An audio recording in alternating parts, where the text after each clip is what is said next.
अस्सलाम वालेकुम हमारी दुनिया के नाजरीन, आपको एक दिलचस्प खबर से आगाह करते हैं। बहावलपुर के इलाके में एक दूल्हे की टांग टूट गई। जी हाँ, एक दूल्हे की टांग टूट गई, मगर उसके जज्बे को सलाम और सलूट पेश करते हैं कि दूल्हे साहब ने शादी को एक हफ्ता आगे नहीं किया, बल्कि उसी टूटी टांग के साथ बारात लेकर रवाना हो गया और उसकी तवाज़ो चारपाई पर डाल के की गई, जैसा कि आप इन तस्वीर में देख सकते हैं।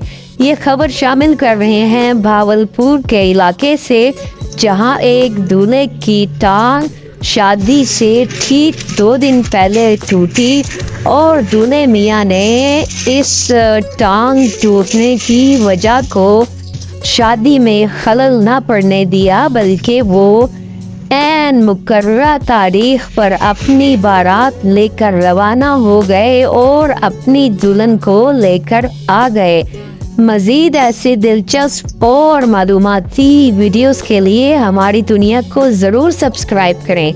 आपको ये वीडियो कैसी लगी हमें कमेंट बॉक्स में ज़रूर बताएं और अपने दोस्तों के साथ ज़रूर शेयर करें। अपना ख्याल रखें, दुआओं में याद रखें। फी अमान अल्लाह।